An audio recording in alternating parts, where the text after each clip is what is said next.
going to be people of means, people who can travel, people who can take time off of work. 아이고야, 안녕하십니까. 매일매일 운동하기를 실천하고 있는 동탄 왕코입니다. 오늘은 월요일이죠. 6월 오늘이 며칠이지? 날짜를 모르지? 아씨. 아무튼 6월의 마지막 주 월요일이에요. 이제 6월도 며칠 안 남았습니다. 1년의 반이 지났어요. 자, 보자. 오늘 올 한 해 아주 많은 일이 있었습니다. 그렇네요. 여전히 밖은 장마철이에요. 비가 와서 흐립니다. 오늘부터는 새벽 출근이고요. 어제는 행궁동을 갔다 왔습니다. 아주 핫하죠. 괜찮더라고. 역시 행궁동은 짱이야. 자, 그리고 뭐 했지? 어제도 오픽을 봤어요, 여러분. 스크립트를 준비를 안 해가니까 너무 머릿속에 있는 거 계속 내뱉으려고 하니까는 요번에는 조금 대답을 잘 못한 것 같아요. 근데 스킵을 아무것도 안 했습니다. 역시 그렇다고요. 운동하겠습니다. 역시 운동할 때 CNN이죠. Women economically. And I know a woman in Texas who runs a foundation in North Texas, a nonprofit, and she was saying that they were working with stakeholders over the past few months trying to figure out, gaming out the next 5 years, the next 7 years, what are the communities going to need in Texas? They're going to need funding. They're going to need maternal health funding. They're going to need, the schools are going to need especially, there's just so much to, but that's not what you hear people talk about. They talk about just this decision and the victory of the past 50 years. But where we go from here. It is a project that was decades in the making that has now come to fruition. All right, there is more news breaking overnight. Ukraine's President Volodymyr Zelensky addressing the G7 summit in Germany. Is the strategy against Russia about to shift? Plus, Russian forces attacking Kyiv with missile strikes, an apartment building, a kindergarten among Putin's targets, and a deadly stadium collapse at a bullfight in Colombia, the latest on the investigation.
Post-pandemic or mid-pandemic, I should say, performance is, as you go across the 20 or so countries that make up the Middle East and North Africa, is as diverse as the 500 million people or so that live in it. We've been saying for a long time that the only way we can address, as a sort of silver bullet, the youth unemployment crisis and socioeconomic problems that we have and challenges we have across the region is by nurturing small businesses to create jobs, create opportunities, and pursue innovation. Problem is, no one was investing in small businesses, but I see that changing. We need to create businesses as change agents who can in turn create the solutions both on a social and economic objective. One of the other trends we're seeing is where businesses are aligning with their social and environmental impact in addition to their, of course, financial impact as being one and the same in terms of stakeholder returns. So that, I think, is a positive trend we have to nurture.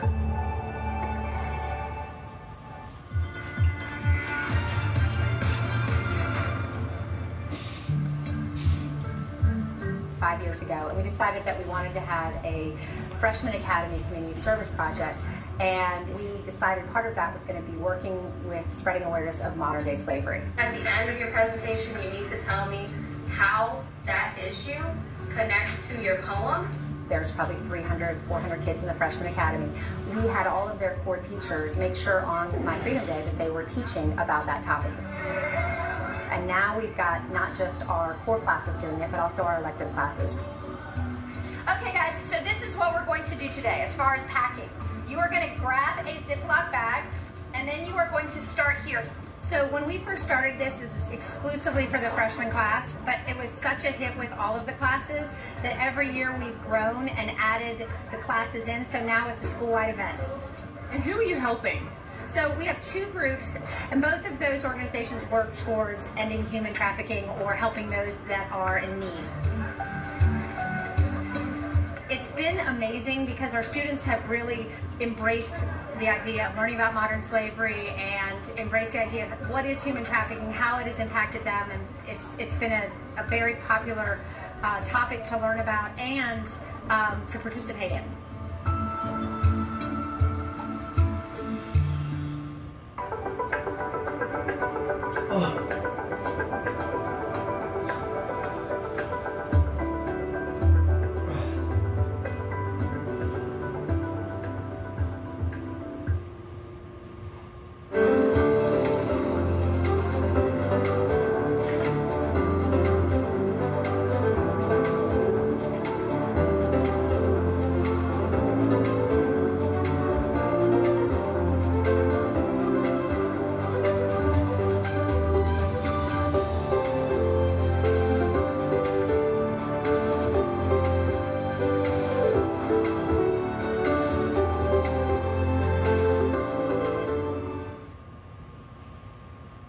Welcome back. Happening right now, G7 leaders are holding a session on Ukraine at their summit in Germany. Ukrainian President Volodymyr Zelensky is addressing the group virtually a day after the first Russian strikes on Ukraine's capital in weeks. CNN White House reporter Kevin Liptak is covering the summit for us. Kevin, good morning. What announcements are we expecting out of the G7? Well, we are hearing a number of things that the leaders are preparing to announce here in the Alps. One is this purchase, an American purchase of an advanced medium to long range surface-to-air missile defense system that Ukraine had been asking for. That is something that they're preparing to unveil as soon as this week. Also new announcements on ammunition and radar heading to Ukraine. The U.S. and other G7 leaders are also looking to limit the revenue that Russia is getting from oil. Of course, as oil prices are skyrocketing, Russia's oil revenue is actually up despite sanctions on oil and gas from Russia. And so they have agreed to try and cap the price for Russian oil. It's not necessarily clear how they plan to do that, but they have tasked their government with going back and sort of figuring out how to do that. Now, all of this is really meant to try and change the momentum on the ground in Ukraine. As Russia continues to make small gains in the east, leaders really want to try and sort of reinforce Ukraine's ability to withstand forces there. When you saw those strikes falling in Kyiv yesterday as these leaders were gathering, I think it was a real spine-stiffening moment for them to show unity to Putin as they're gathering here for the G7 summit. Laura? All right, Kevin, thank you for your reporting. All right, let's bring in Josh Rogin, CNN political analyst and Washington Post columnist who's watching all of this very closely. Good morning, Josh. Nice to see you. You know, you say that the Biden team is projecting unity in an alliance that has cracks beneath the surface. You've got Vladimir Putin using energy and food as a weapon to undermine that united front. Inflation is crushing all of these countries. Can this alliance hold here as these months drag on? Well, Christine, let's hope so, because war is a battle of wills, and the Russian economy and the Russian nation is willing to take a lot of pain in order to do what Vladimir Putin wants, which is to attack Ukraine until he's done. And, you know, what's going to happen is that as we head into the autumn and winter, European countries are going to have to look to their domestic populations who are going to be starved for energy, and that Putin knows that. So they can try to cap the price of Russian oil, but that price is what the market will pay. And it's not clear that countries in the global south, for example, will listen to the West and say, don't buy that oil. Same thing for the other announcement that G7 leaders made this weekend, which is that they're not going to import Russian gold. Well, I'm here to tell you, somebody else is going to buy that gold. So the question is really, have we spent all of our economic weapons? And if so, what does that mean? And when they announce one more radar system here or some more ammunition there, that's all well and good. But we know that these European governments are wavering, and we know that that's a problem, and we don't know what the solution might be. Josh, obviously abortion is not the subject for the G7, but the world is certainly watching as America grapples with this decision on Roe versus Wade here at home. It's a tough time for the president to be abroad preaching about democracy while a 50-year-old constitutional right for over half of the population has just been gutted. Well, that's absolutely right, Laura. It's not on the official agenda at the G7, but it's certainly on everyone's minds. And we've seen almost all of the G7 leaders, except for President Biden, express dismay and lament the fact that the United States, which for all of these years has been a leader on urging the world to move towards more support for women's reproductive rights and reproductive health, is now moving in the opposite direction. Essentially what we've done is, at the United States, is sacrifice that leadership, and that's a step backwards for all of these other countries who believe in that effort. And moreover, it gives endless fodder to in my opinion, to our enemies and their propaganda, who preach that democracy is too messy to work, and who accuse us of being hypocrites on human rights. And I hate to admit it, but in this particular instance, again, in my personal opinion, they have a point.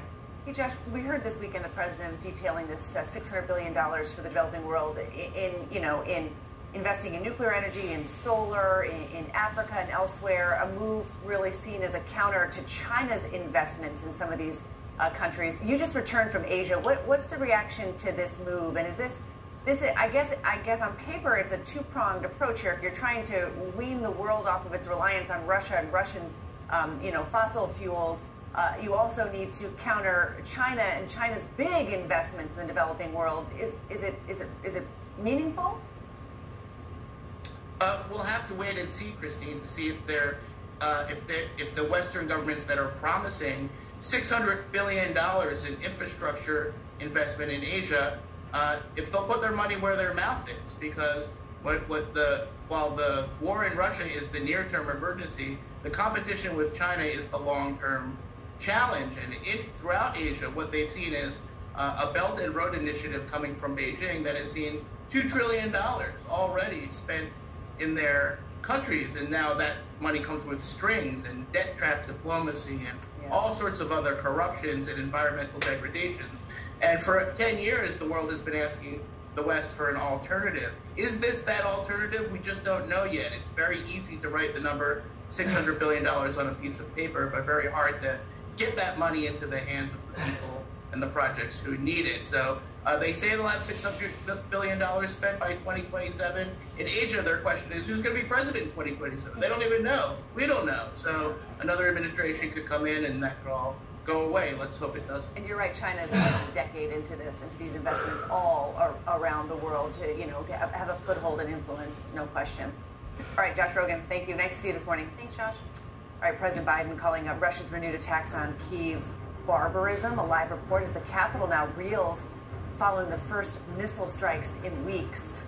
And the pitch that led to this wild brawl on the baseball diamond.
This is CNN. More people get their news from CNN than any other news source. Across Africa, businesses are working together like never before. All new on CNN, Connecting Africa. Join me and Lenny Jokas as we crisscross the continent to show you how new connections are revolutionizing commerce in Africa. This month, Connecting Africa from the Africa CEO Forum here in Côte d'Ivoire. This forum really brings Africans together. Connecting Africa on CNN, in association with Afreximbank. The journey to the top for a successful business in Africa starts with an idea. But how does a concept become a moneymaker? African and global industry leaders share their stories. On Profit Point in CNN Marketplace Africa. I am Nigerian by blood, British by birth, and American by residence. It is important to me that those same strands of inclusivity that flow through me are mirrored in the stories that we tell. One World is a place where Africa has an equal seat at the global table alongside Europe, the Americas, and Asia. Every continent has a voice, and where everyone watching has a stake in the global conversation. One World with Zain Asher, tonight on CNN.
Connected with all of the latest developments at your fingertips.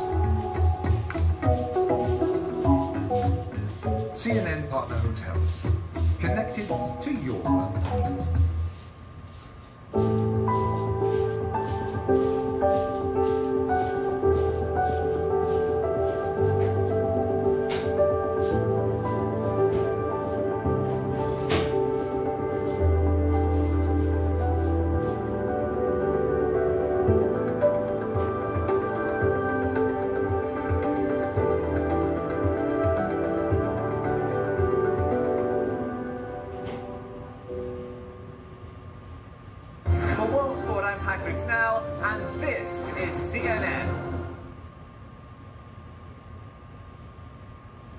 To the war in Ukraine now, the Ukrainian capital of Kyiv under attack, hit by a barrage of Russian missile strikes on Sunday. An apartment building was struck, leaving 1 dead and 6 others injured. The attacks coming during the G7 summit in Germany. CNN's Salma Abdelaziz is live in Kyiv for us. Salma, good morning. It seems like quite the coincidence that Russia would attack Kyiv at the same time as G7 leaders are there gathering in Germany to discuss this war. Absolutely, Laura. A possible message there from President Putin over the weekend as those G7 leaders were gathering in Germany. This capital suffered its worst attack from Russia in weeks. We were there at the aftermath, as you mentioned, an apartment block devastated by missiles, and rescue operations were ongoing for hours. Take a look at what unfolded at the scene. An attack that rattled Ukraine's capital. In the early hours of Sunday morning, multiple Russian missiles hit a residential area. A 9-story apartment block was struck, leaving families trapped under the rubble. Dozens of rescue workers scrambled to pull survivors out of the ruins, using cranes to reach the still smoldering top floor. Natalia Nikitina watched in horror as first responders tried to rescue her daughter-in-law. Losing loved ones is the worst fate, she said. We do not deserve this. This video from emergency services shows the harrowing rescue. After a nearly 5-hour ordeal, Katerina was pulled out injured. but alive. This horrific attack is going to shake up Kyiv. For weeks now, the capital has been relatively secure, relatively quiet. This is absolutely going to shatter that semblance of safety. Several other residents were wounded, including Katerina's 7-year-old daughter, who was cut by fragments as she slept. At least one person was killed, police said. The backyard of a nearby kindergarten was also struck, leaving shrapnel where children play. On the scene, the mayor of Kyiv expressed outrage. This senseless war, and we have to do everything to stop this war because thousands and thousands unguilty people, civilians, die. There are a number of military facilities in the area, officials say, but the victims here clearly innocent. The airstrikes happening as G7 leaders gathered for a major summit in Germany, a possible message from President Putin.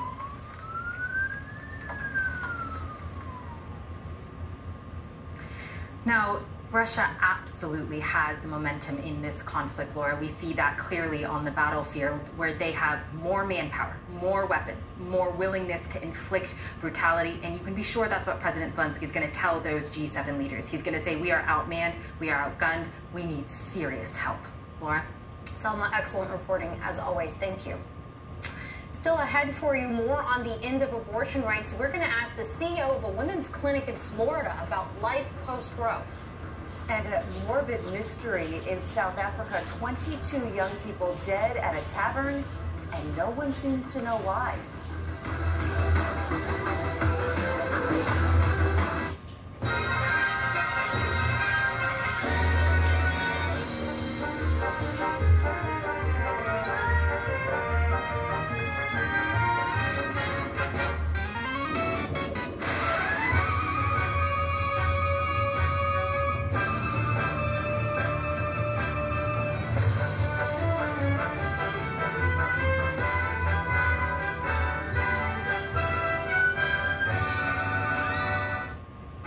China tolerates no signs of dissent whatsoever. Are you anticipating dozens of people being prosecuted? Hundreds? Thousands? Stories of mass internment camps have been trickling out. Do you think you'll see your husband again? This period of mourning is taking place in a real climate of fear. The humanitarian crisis that is unfolding in front of our eyes here. This is one of the cells? Come on in here.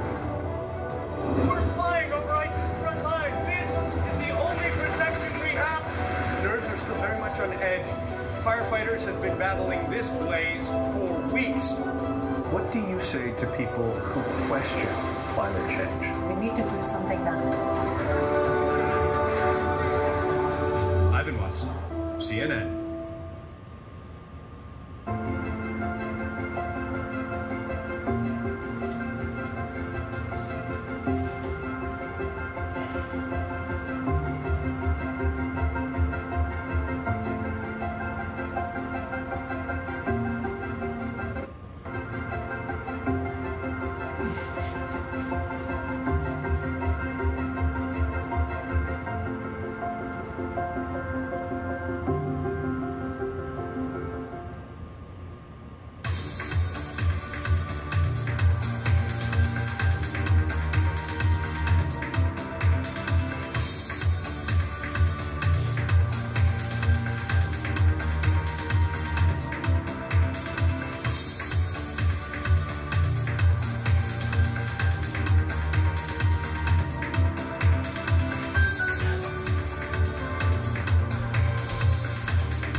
sun sets in Seoul and Shanghai, deals are signed in Dubai, and Europe is already in play.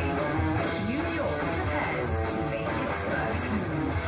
I'm Julia Chatterley, journalist, global market analyst, and host of CNN's First Move. Join me in the financial capital of the world for a market-moving perspective on the news influencing global politics, culture, and finance. I'll speak to newsmakers, risk takers, and the ultimate game changers. Bold moves, big deals, winning trades. It's all right here. Make CNN your first move. First Move with Julia Chatterley. Tonight on CNN.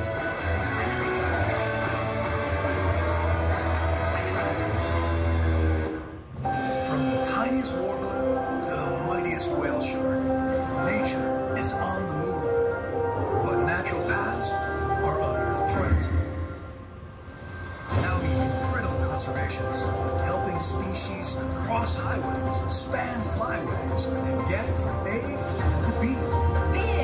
This is nature's highway, and we must protect it. Call to Earth, protecting nature's highways. Saturday on CNN. The Supreme Court decision overturning Roe v. Wade is deepening the battle lines in a country already bitterly divided. But at the state level, the political debates are no longer theoretical. Changes are happening rapidly right now, and abortion clinics on the ground are forced to deliver news they once thought unthinkable. Let's bring in Kelly Flynn. She's the CEO of a woman's choice clinic in Florida. Thank you so much for joining us, Kelly. Right now, abortion is still legal in Florida, but banned after 15 weeks. Governor DeSantis could push for more restrictions. So what's your plan? What are you hearing from women? What are you telling women? Good morning. Right now, we are emphasizing that we are still open.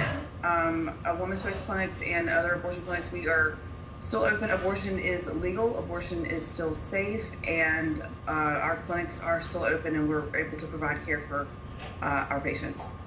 Are they asking you, like, how long am I going to be able to do this? Do you find yourself getting an influx of calls of people who are rushing to get this done before 15 weeks? Oh, yeah, absolutely. We had a number of, our volume increased last week with patients now that we have the 24-hour in-person waiting period, wondering if they're going to be able to get their abortion sooner than later because they are worried about the upcoming ban in July. You know, so we're emphasizing, come in when you ASAP. Come in when you can. I know one of your other concerns is, you mentioned to our producers that this is not going to stop women from getting abortions. It's going to stop them from getting safe abortions. And that Absolutely. When you don't want to be pregnant, you will find a way to stop it any way you know how. And that may mean trying to perform a self-abortion. As scary as that may sound, that's the reality for some women who can't get it legally. That's correct. We worry that we're going back into pre-Roe, where they had specific hospital wings for patients that tried to self-abort. So this is a very devastating and scary time. This was a cruel decision, and we are still going to fight and work towards protecting women and providing safe, accessible care the best that we know how. Safe, accessible care, the best that you know how. A big concern here, threats of violence. Talk to us a little bit about that, because that is a big concern. For as long as I've been in abortion care, 24 years, there's always been an issue with harassment and protesters, and certain clinics across the country have experienced different levels of violence. And in our case, we do have daily protests, or as they refer to, sidewalk counseling, which is really harassment.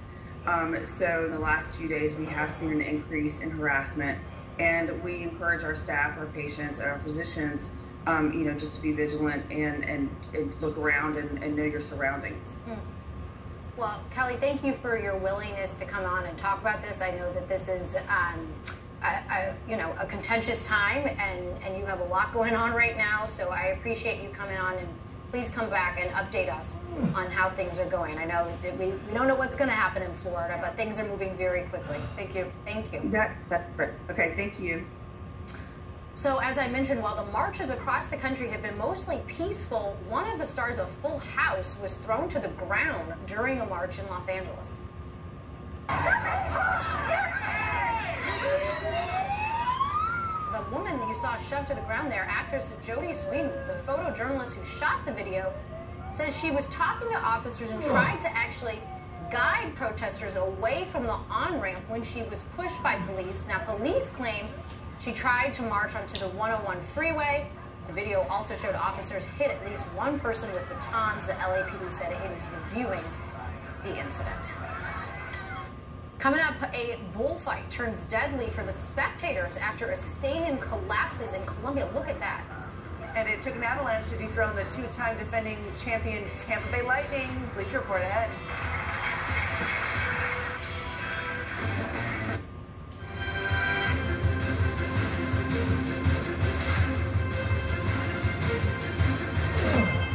End of 2021, we had 7.28 million tourists that came into Dubai. Not big numbers compared to before, but very big considering circumstances globally. Then you look at the first quarter of this year, where Expo, of course, was tail ending the second half of Expo. We had close to 4 million visitors that came in Q1. That's amazing. You're not back at pre-COVID levels then? Not yet. Not the yet. spirit is there. For us as Dubai, the appetite was always to go back to pre-COVID as much as we could. So it's great the fact that the private and public sector relationship is so strong that whatever we do it together. I always talk about Dubai being almost like a board, where even the private sector have a say, and they're heard, and then things are implemented. So it's not just one person decides everything else. That's the difference about Dubai.